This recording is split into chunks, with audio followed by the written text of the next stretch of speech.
کیا انبیاء اکرام کا بھی قیامت کے دن حساب ہوگا؟ ایک بھائی نے ڈرتے سوال بھیجا تھا ہمیں چٹ کے اوپر کہ ہمارا تو حساب و کتاب ہو رہا ہے، کیا نبیوں سے بھی اللہ تعالیٰ پوچھے گا؟ تو سر اللہ تو اللہ ہے، باقی تو سب مخلوقات ہیں۔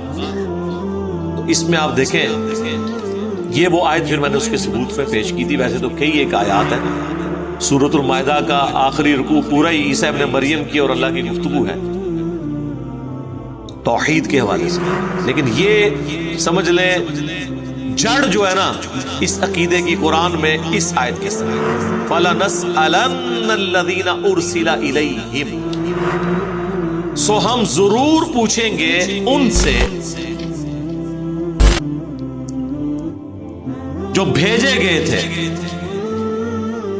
جن کی طرف یعنی جو امتیں تھیں ان سے ہم پوچھیں گے، وَلَنَسْأَلَنَّ الْمُرْسَلِينَ، اور ہم ضرور پوچھیں گے رسولوں، یعنی امتوں کی بھی جواب دہی ہوگی کہ تم نے پیغمبروں کی دعوت پہ لبیک کہا یا نہیں کہا، اور پیغمبروں سے بھی اللہ پوچھے گا کہ تم نے ہمارا پیغام پہنچایا یا نہیں پہنچایا، یعنی دونوں کا حساب ہوگا، صرف امتیوں کا نہیں ہونا، پیغمبروں کا۔ حالانکہ اللہ کو تو پتا ہے کہ پیغمبروں نے پہنچا دیا، امتوں نے قبول نہیں کیا سوائے چند ایک لوگوں، لیکن پھر بھی حساب و کتاب تو ہونا ہے۔ اور بلکہ انبیاء اکرام نے پھر امتوں کے حق میں یا ان کے خلاف گواہی دے دی۔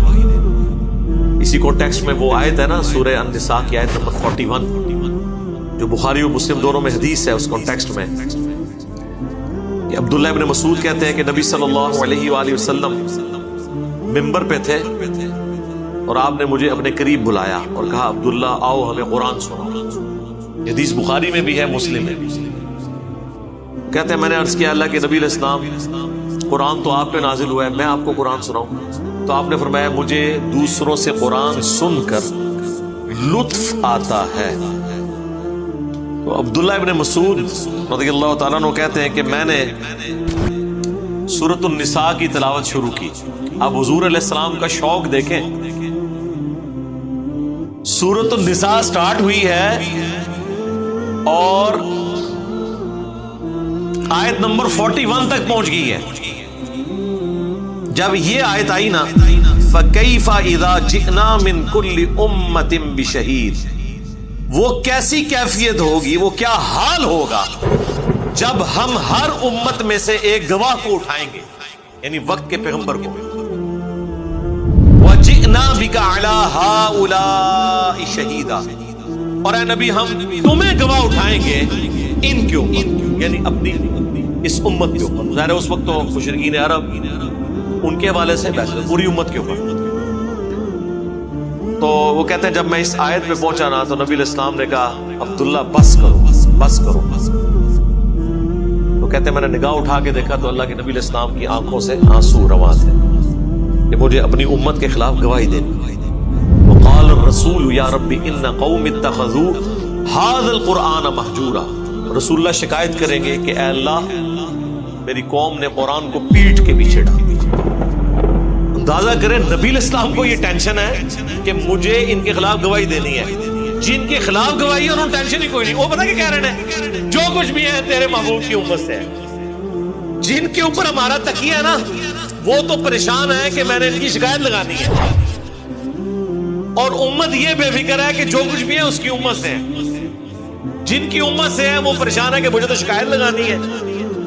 اگر حضور کو اب یہ جنتوں میں اللہ تعالیٰ بتا دے کہ آپ کی امت تو یہ کہہ رہی ہے آپ کے بارے میں کہ جو کچھ بھی ہے تیرے محبوب کی امت سے ہے، تو نبی علیہ السلام کے غم میں اضافہ ہی ہوگا کہ میں تو زندگی بھر اس غم میں رویا ہوں کہ مجھے امت کے خلاف گواہی دینی ہے، تو میری امت نے بجائے میری دعوت قبول کرنے کے میرے پہ ہی تکیہ کر لیا۔ کہ بخاری مسلم دونوں میں حدیث ہے نا، نبی علیہ السلام نے زکوٰۃ کے کانٹیکسٹ میں فرمایا کہ دیکھنا ایسا نہ ہو کہ قیامت والے دن کسی کی گردن پہ اس کا اونٹ سوار ہو جس کی اس نے زکوٰۃ دنیا میں نہیں دی تھی۔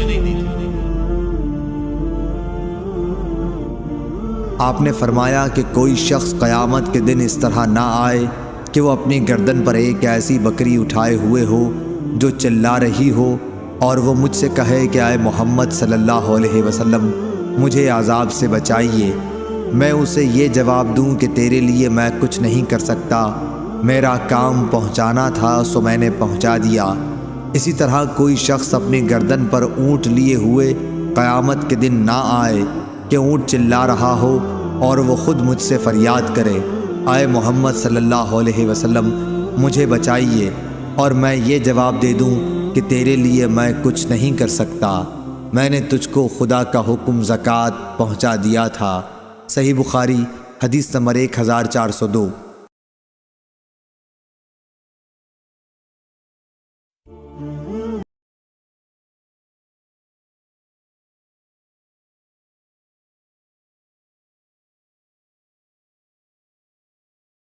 بخاری اور مسلم دونوں میں حدیث ہے، اے میری بیٹی فاطمہ، میرے مال سے جو کچھ لے لینا ہے وہ لے لو دنیا میں، آخرت میں اگر اللہ کے حضور پکڑی گئی تو میں تمہارے کچھ کام نہیں آؤں گا۔ بلکہ پوری حدیث تو اس طرح نبی علیہ السلام نے پہلے اپنے چچا کو کہا، پھر اپنی پھوپھی کو کہا، ایک ایک رشتہ دار کو۔